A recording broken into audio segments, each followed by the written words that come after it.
Buenos días, profe, ¿cómo está usted? Qué gusto saludarle. Lo propio con todas las personas que a esta hora están ya siguiendo nuestra transmisión a través de todas las vías posibles, ¿no? Estamos en FM, en 95.3, en nuestras plataformas y canales digitales, YouTube, Facebook, Twitter, y a esta hora entiendo que también a través de la página web, ¿o no? ¿Sí? Ya estamos con la página web también. Al respecto de lo que comentaba el profe en su editorial, después del ataque que sufrió la web de la radio, está nuevamente ya en actividad y obviamente pues como ha pasado este fin de semana, nos sumamos a todas las condenas de este ataque cibernético que sufrió la web de Radio Pichincha, y ahí me parece que hay una, una cuenta pendiente que tiene la justicia en este país con respecto de los ataques cibernéticos, no solo a medios de comunicación, sino en general. Entiendo que hay una oficina que investiga ciberdelitos o ciberdelitos, ¿no? En la fiscalía. Entiendo, o sea, digo, debería servir de algo, ¿no? En este caso, como ha ocurrido en muchas otras ocasiones, donde han sido objeto de ataque cuentas institucionales de ministerios, de gobiernos locales, gobierno nacional. Incluso ha habido alguna vez que alguna institución financiera ha sido objeto de ataques cibernéticos. Deberían empezar a tratar de investigar pues estas oficinas de ciberdelitos de la fiscalía, que entiendo existen, que sirvan para algo, eso sí no conozco, pero deberían servir, ¿no? Sobre todo para identificar a estos delincuentes que habría que identificarlos bien, si es que, digamos, lo hacen voluntariamente o si obedecen algún interés de carácter político por tratar de silenciar canales a través de los cuales medios de comunicación que no están alineados con las tesis oficiales hacen periodismo y hacen opinión. Entonces, de alguna utilidad, ¿no? Alguna utilidad deberían tener estas oficinas de la Fiscalía para investigar estos ciberdelitos y dar con estos delincuentes que sí son muy hábiles, por supuesto, para navegar en la red y para hacer este tipo de travesuras que van más allá de la travesura, ¿no? Son delitos finalmente. Estás hablando de meterte con la web o con las cuentas de un medio de comunicación. Antes, pues, lo que hicieron fue nada más y nada menos que darse de baja el canal de YouTube de la estación, que ya había alcanzado más de 100,000 seguidores. Y nunca se recuperó ese canal de YouTube. Entonces, bueno, ahora, insisto, habría que ver qué tipo de ayuda o qué tipo de análisis se puede hacer a través de estas unidades, ¿no? Por acá, una persona entendida en este tema, abogado de profesión, me dice, incluso la policía judicial tiene una unidad especializada en delitos informáticos. La pregunta es, ¿sirven para algo? Esa es la pregunta. Sí, ¿no? Bueno, quiero actualizarles de información. Bueno, antes sí, el saludo para todas y todos ustedes, como siempre, ya saludábamos al profe. Invitados todos también a participar respondiendo a la pregunta del día.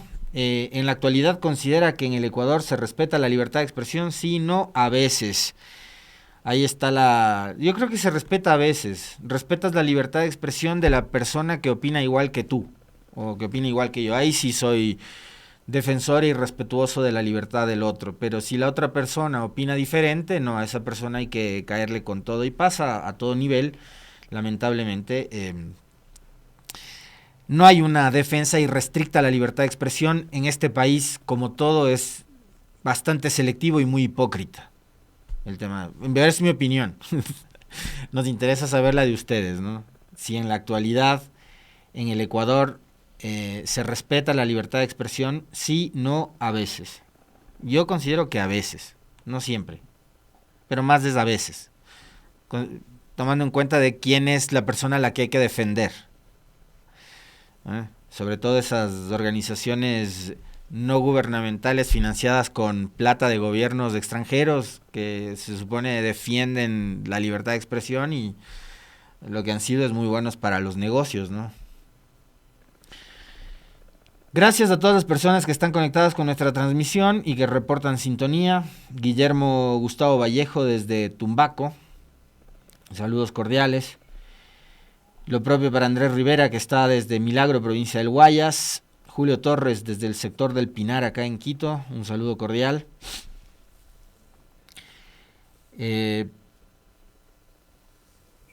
¿A quién más tenemos por acá? Noral Mordóñez, como todas las mañanas, desde Loja, envía saludos.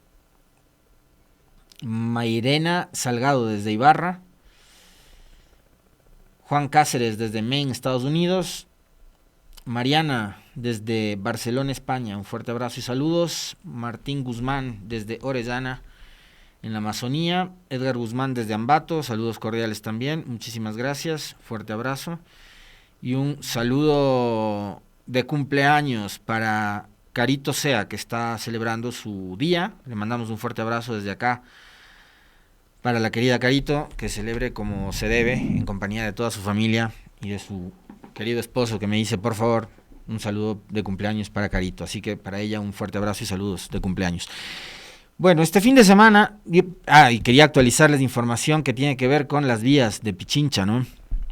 Este fin de semana el país ha soportado torrenciales aguaceros en diferentes ciudades, provincias y rincones del país.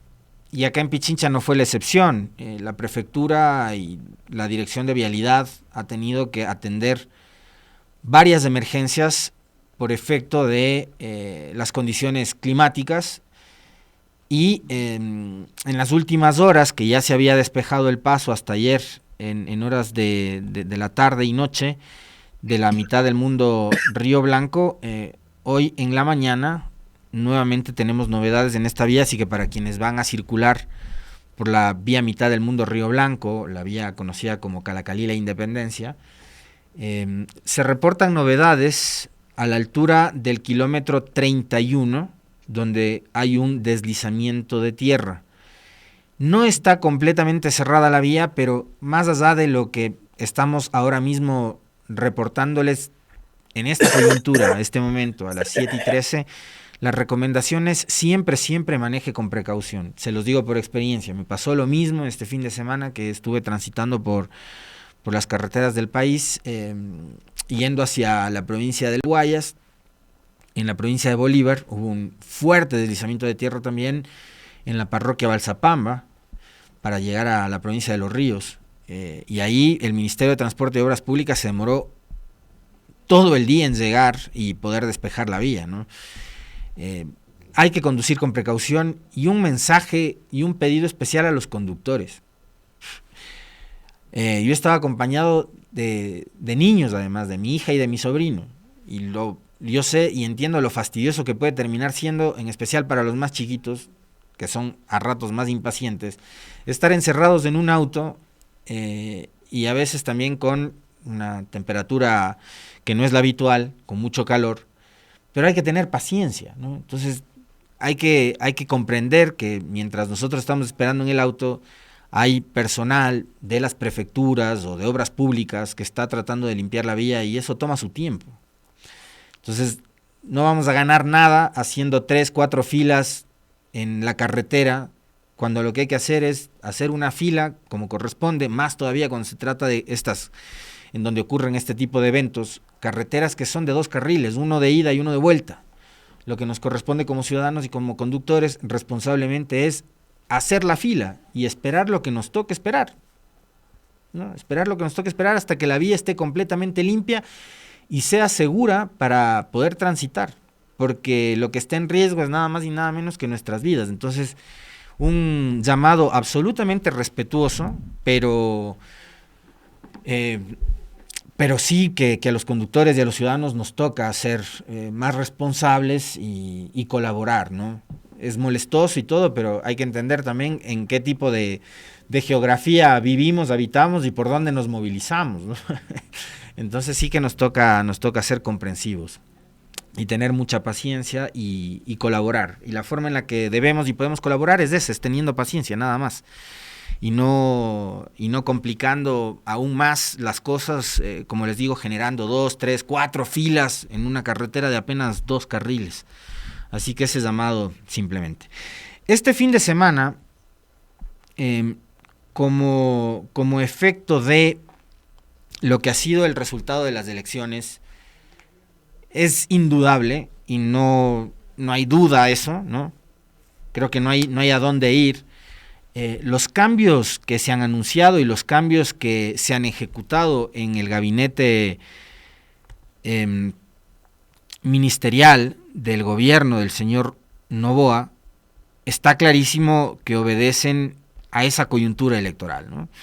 A esta hora entiendo que son algo así como, por acá tenemos otro saludo de cumpleaños. El señor viceprefecto de la provincia, Alessandro Tonelo, también está de cumpleaños, así que le mandamos un fuerte abrazo al querido amigo Alessandro Tonelo, que está celebrando el mejor de sus días.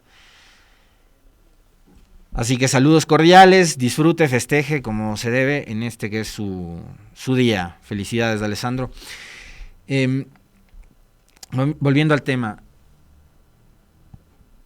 El resultado electoral del pasado 9 de febrero ha generado una suerte de cisma, de remesón dentro del gobierno. Y está, me parece que muy claro que no ha habido una comprensión seria y madura de esos resultados. Está clarísimo que al presidente Noboa, su equipo más cercano, no sé si de asesores, de consultores, de encuestadores, de gente de más confianza, le hicieron creer que sí, que podía ganar en una sola vuelta, y me parece que ellos se enfocaron en eso, y que a la larga me da la impresión de que el señor Noboa tenía como una suerte de obsesión, ¿no? De querer ser como el único presidente o candidato presidente que obtuvo resultados como esos en 2009 y en 2013. Me refiero a Rafael Correa, que es el único presidente que ha ganado en una sola vuelta 2 elecciones consecutivas en este país. Y creo que ahí había una suerte como de obsesión de querer ser igual a Correa, ¿no? Y creo que también ahí suma mucho eso de querer ser igual a Correa, superándole a Correa, porque estabas disputando la elección presidencial con el movimiento político de la Revolución Ciudadana, que tiene como líder máximo a Correa. Entonces creo que Noboa ahí, aupado por todos sus asesores y colaboradores, sembró una gran expectativa en lograr esa victoria. Y no la consiguió.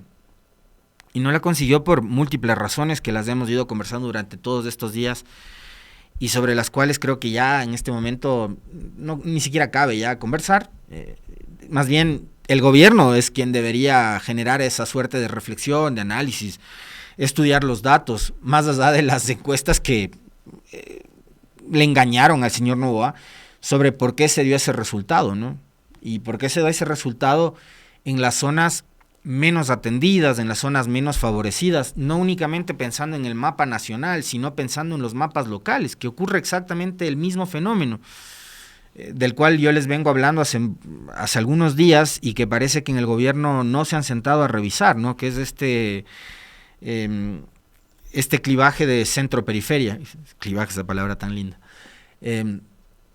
Pasa lo mismo en la votación de Quito, de la zona urbana, en contraste con la votación de las parroquias de la ruralidad de Quito. Lo mismo pasa en Pichincha, lo mismo pasa en otras provincias como Azuay, en fin. Y el territorio nacional exactamente igual. Entonces, el gobierno lo que tendría que sentarse a ver es por qué en esas zonas populares más alejadas es donde más rechazo recibimos. Y creo que la respuesta está clarísima, ¿no? Es por el absoluto abandono.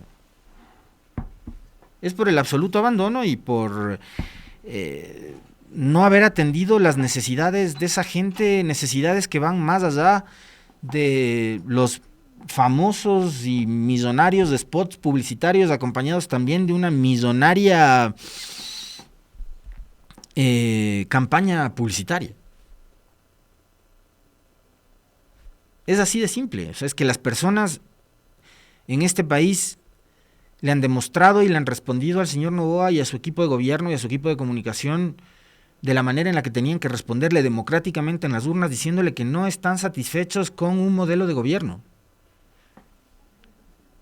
Entonces, en este país hay un 56% de electores que le están diciendo a Noboa: nosotros no pensamos como tú, nosotros no creemos que tú seas la mejor opción, no nos gusta tu forma de gobernar y no nos gusta tu forma de gobernar porque en las zonas en las que vivimos nos sentimos completamente abandonados y nos sentimos completamente a la buena de Dios. Porque no hay seguridad, porque no hay servicios básicos, porque no hay salud, porque no hay educación, porque no hay vías, no hay carreteras. Y les digo de verdad, a mí me ha pasado este fin de semana. Yo transito permanentemente por el centro del país. Por ejemplo, la vía Ambato-Guaranda, que fue construida durante el gobierno de Correa. Antes nadie se había ocupado de esa vía. ¿Por qué? Porque es una vía que no tiene mucho tránsito. Entonces, de concesionar esa vía ni hablar, porque sería pérdida. Eso es lo que decían antes. Entonces llegó el gobierno de Correa, arregló la vía.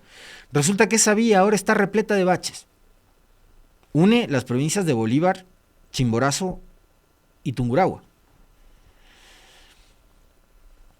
Pero adicionalmente, ayer llegué hasta la reserva del Chimborazo. Y resulta que ahora el Chimborazo en esta época, sobre todo del año, es un boom. Había visto una cantidad enorme de videos en redes sociales, de filas interminables de vehículos tratando de ingresar a la reserva del Chimborazo.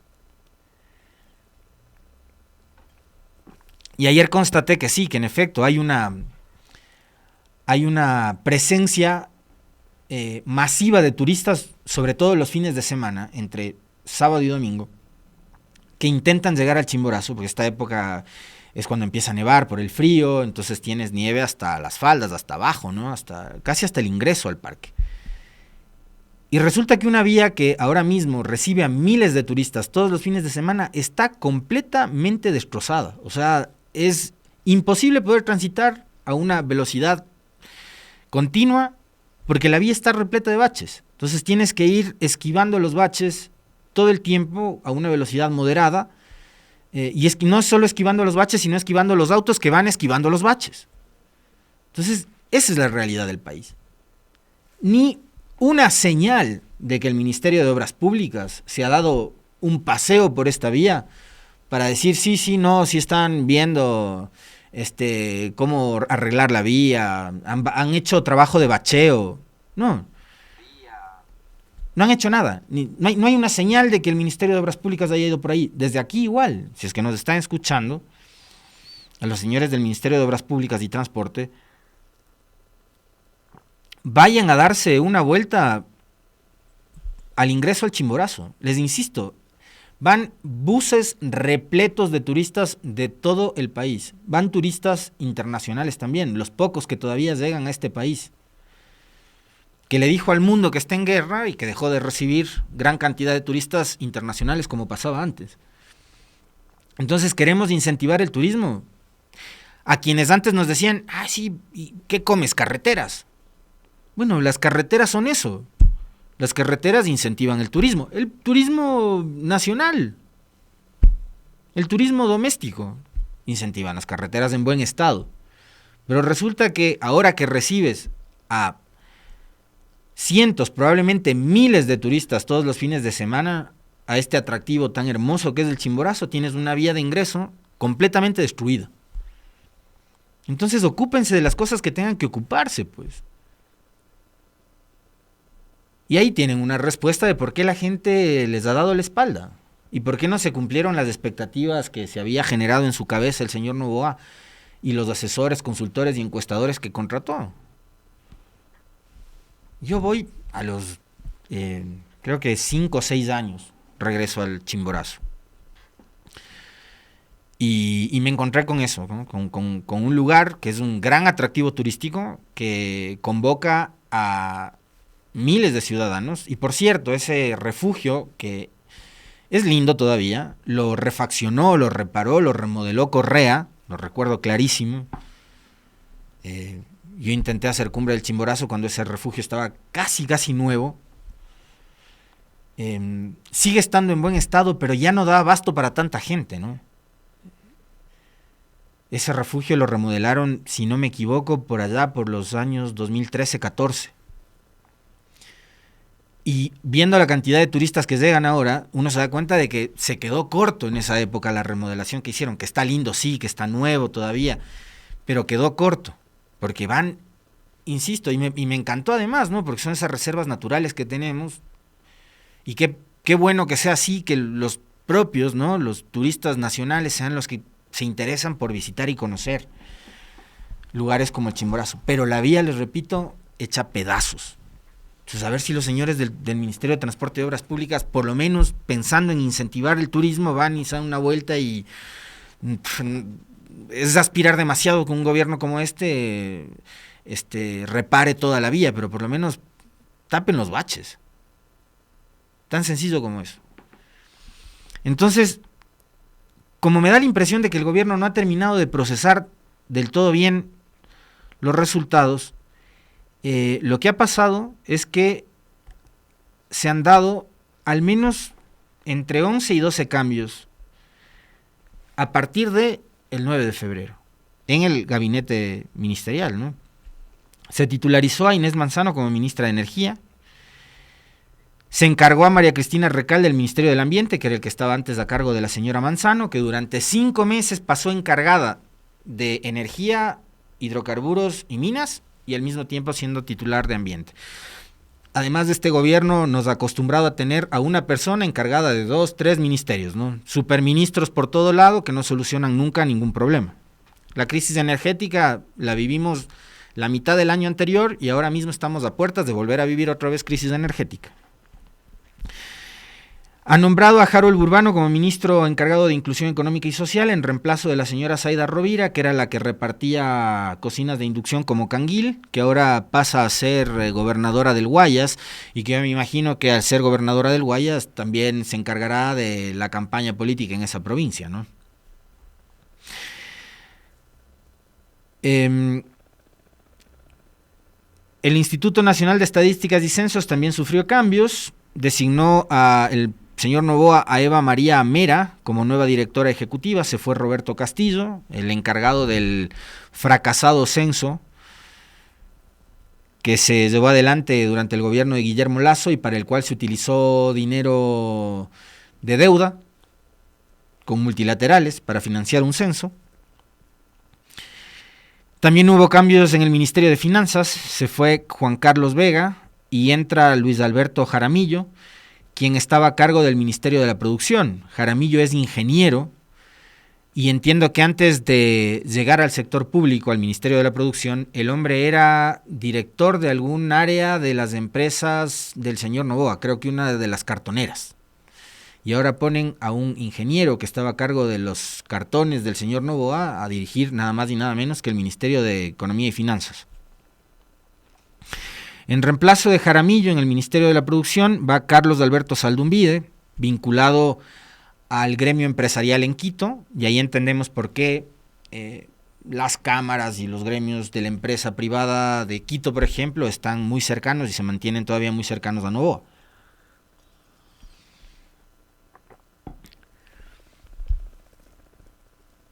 José Julio Neira ha sido designado como delegado del presidente de la República al Comité de Licitación Hidrocarburífera. Así Neira se convierte en uno de los funcionarios con más responsabilidades en el gobierno. De hecho, este señor Neira ocupa varios puestos, lo que les decía hace un momento, ¿no? Tienes a una persona encargada de 1, 2, 3 ministerios. Este señor es uno de ellos. Ocupa varios puestos como el de secretario general de Integridad Pública, director encargado de la Unidad de Análisis Financiero y Económico UAFE. ¿Se dan cuenta quién está a cargo de la UAFE? Y representante presidencial ante el directorio de la empresa nacional minera ENAMI, presidente del Comité Interinstitucional de Asociaciones Público-Privadas. Además, Noboa en octubre del 24 lo nombró delegado presidencial ante el directorio de la Agencia de Regulación y Control de Electricidad. Debe ser recontra hiper eficiente el hombre, ¿no? Pero para que se den cuenta además el compromiso que tiene el gobierno de Noboa para, por ejemplo, combatir la inseguridad y el narcotráfico desde algo que es de lo más elemental. Recuerden ustedes algunas entrevistas que hemos tenido acá. Una tuvimos con el subdirector de Human Rights Watch, con Jorge Paladines, que conoce muy bien estos temas también. Hemos tenido conversaciones de este estilo con Carla Álvarez, con Fernando Carrión, con el general Altamirano y con algunos otros especialistas en materia de seguridad. ¿Y qué nos han dicho? Para combatir el narcotráfico lo primero que hay que hacer es controlar el lavado de activos. Y resulta que tienen la UAFE, la Unidad de Análisis Financiero y Económico, en manos de un hombre que está encargado de como 4 o 5 instituciones más. Entonces la UAFE es una de las tantas prioridades que tiene el hombre, y vayan a saber ustedes en qué orden tiene él las prioridades. Entonces, si tienes tú a una persona encargada de 5, 4 o 6 instituciones públicas, entre esas la encargada de vigilar y controlar el lavado de activos, quiere decir que no te interesa mucho controlar el lavado de activos. Y menos si es que este funcionario no es del todo eficiente, porque me da la impresión de que Neira no es del todo eficiente, más allá de que es un tipo bastante servil al presidente nuevo. Es decir, le sirve para hacer el trabajo sucio. Por ejemplo, perseguir a Aquiles Álvarez.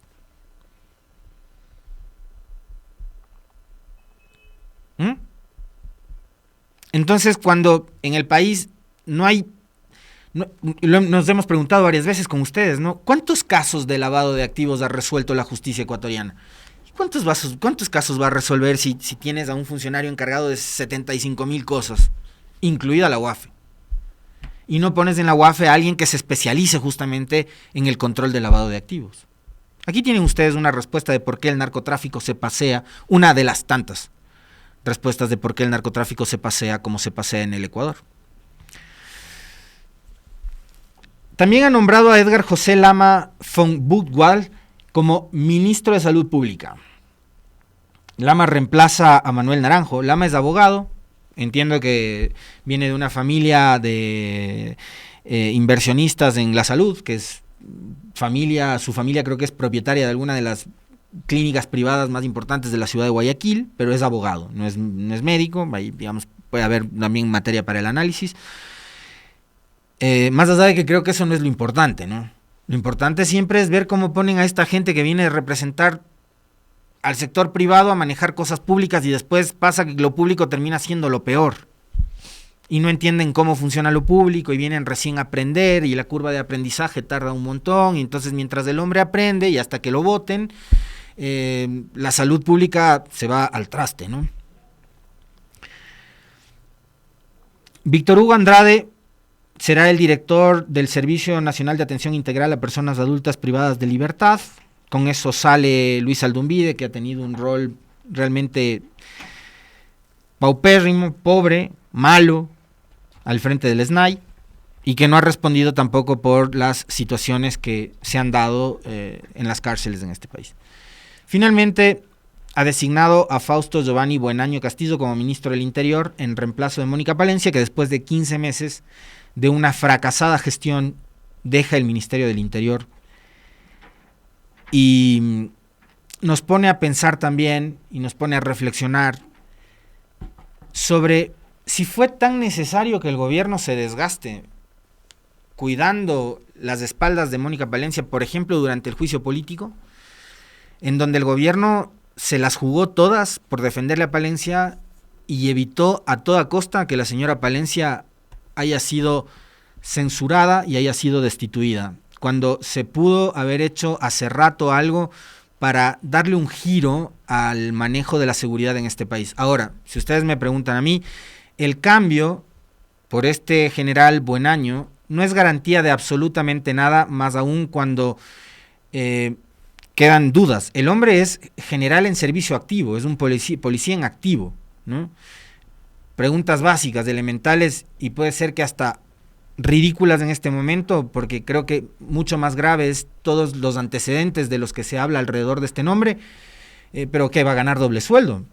Se preguntan algunos. Pero lo otro es, ¿qué pasa con todas las investigaciones que hay alrededor del señor Buenaño, quien no ha sido ni investigado, ni se le ha abierto ningún proceso administrativo dentro de la policía ni del Ministerio del Interior, y quien tiene sobre sus espaldas algunas denuncias por haber operado a favor de ciertos grupos delincuenciales y de sujetos como el famoso Fito? Ayer la colega Mónica Velázquez, periodista de La Posta, subía un post a sus redes sociales. El nuevo ministro del Interior ha sido señalado por sus relaciones con alias Fito.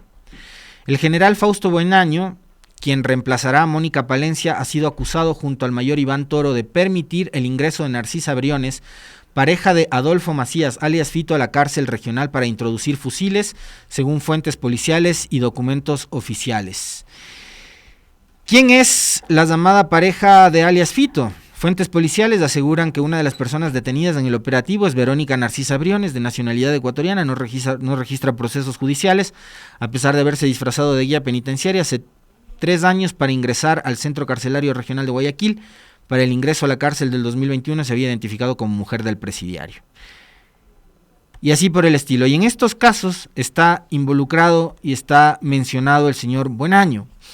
Un parte policial los delata. Una de las fuentes policiales con las que habló Mónica Velázquez, quien fue testigo de los hechos, asegura que alias Fito negoció la salida de Narcisa Briones a cambio de entregar 2 fusiles, ya que no quería que su esposa se enterara de una relación sentimental que él tenía con otra mujer, quien además era pareja de un policía en servicio activo.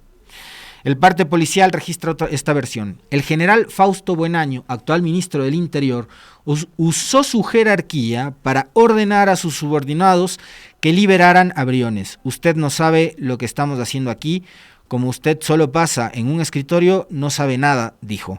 El cabo Mauricio Chipantiza dejó constancia en el parte policial. Mi mayor Iván Toro nos dispuso que entregáramos a la ciudadana quien vestía de guía penitenciaria. No se pudo realizar el debido procedimiento porque Toro se retiró con Briones y no se lo pudo procesar. Así opera la policía y así opera el actual ministro del Interior, quien habría facilitado el ingreso y posterior salida de la pareja de Fito a una de las cárceles portando fusiles. Este señor Buenaño, general de policía, es a quien Noboa ha designado como ministro del Interior. Y claro, ustedes tienen a periodistas, a funcionarios del propio gobierno, señalar con el dedo a otros, que además nada tienen que ver con el manejo ni de las cárceles, ni de la policía, ni de los grupos delincuenciales, como que son los representantes de la mafia. Mafioso aquel, el que no votó por mí, todos son mafiosos menos yo que pongo a un policía que operaba para las mafias. Algo parecido a lo que pasaba con el gobierno de Guillermo Lasso cuando, por ejemplo, puso a la famosa comandante Tania Varela al frente de la policía, ¿no? Vamos a ver qué pasa con el señor Buenaño al frente del Ministerio del Interior, porque lo que ha sido ese ministerio a cargo de la señora Palencia es un desastre.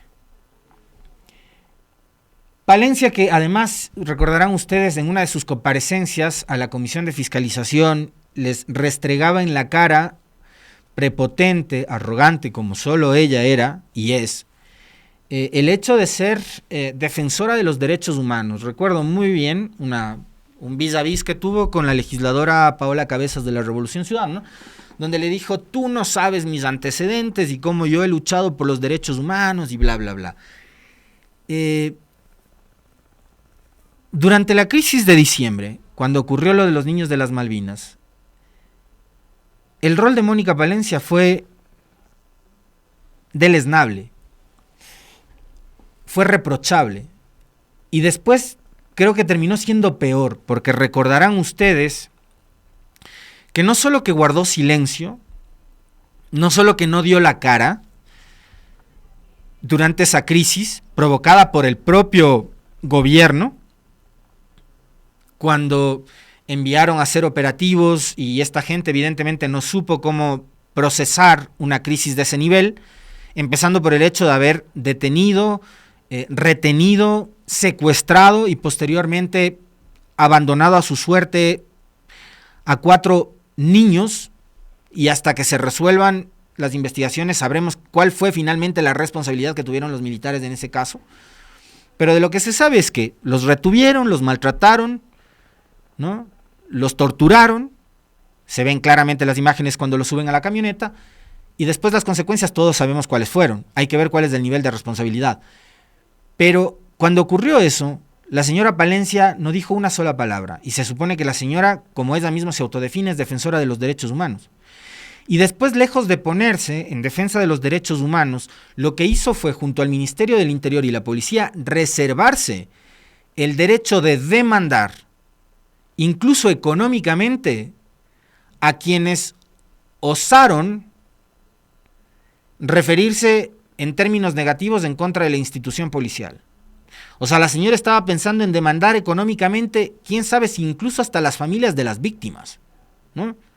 Pero eso hizo la señora Palencia, que, como les digo, se autodenomina defensora de los derechos humanos, ¿no? Durante lo que va del año, llevamos mes y medio.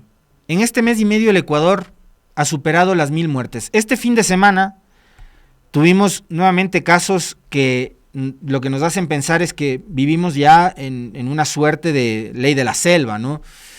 Sicarios disfrazados de militares irrumpieron en una urbanización en San Borondón y mataron a 3 personas. El suceso ocurrió en la urbanización Ciudad Celeste, etapa Brisa, en el cantón San Borondón.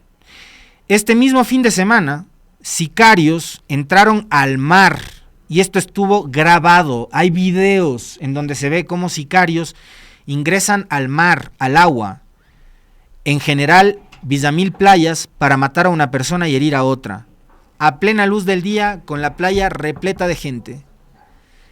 Hace pocos días, hace semanas, lamentábamos el hecho de que un bebé fue asesinado a tiros en Manabí. Después que una bebita de 8 meses fue encontrada gateando en la península de Santa Elena, mientras su madre estaba muerta, asesinada al filo de una carretera. Y después terminamos hablando también del asesinato de una bebé de apenas 2 años en Huaquillas, provincia del Oro. Ninguno de esos eventos, y estoy hablando solo de eventos de los últimos días, provocó una respuesta y una reacción de la señora Palencia. Tuvo que llegar también un lamentable asesinato, que lo relatábamos aquí cuando estábamos en vivo el fin de semana, el viernes anterior, antes de irnos de fin de semana, de un comandante de la Fuerza Aérea Ecuatoriana, quien fue asesinado en Guayaquil y que, entiendo, tenía a su cargo también parte de los operativos de lucha contra el crimen organizado y el narcotráfico. Entiendo que él estaba encargado de zonas como Durán, entre otras, y que por lo sucedido el viernes nos enteramos además que no tenía ni siquiera custodia. El coronel fue asesinado junto a su conductor. No tenía carro blindado, no tenía guardaespaldas, iban solos y fue acribillado a tiros. Y claro, por un lado tuvo que pasar que asesinen a un comandante de la FAE para que el presidente diga: caray, creo que sí, Mónica Palencia, después de 15 meses, más de tantos miles de muertos, no es la persona necesaria para ese cargo. No es el mejor perfil Mónica Palencia para el interior, hay que cambiar, después de 15 meses y miles de muertos. Pero tuvo que suceder el asesinato de un oficial de la FAE para que el señor Noboa recapacite, reflexione y se dé cuenta de que la señora Palencia no estaba a la altura de las circunstancias para enfrentar al crimen organizado, al narcotráfico y darle respuestas al país en materia de seguridad. Creo que Buenaño tampoco es el encargado por los antecedentes, pues. O sea, la salida de Palencia no garantiza absolutamente nada, la llegada de Buenaño menos garantiza algo. Pero tuvo que pasar que asesinen a un oficial de la FAE para que Noboa medio piense que hay que hacer algún cambio, después de que se jugó políticamente por la señora Palencia durante el juicio político en la Asamblea, por ejemplo.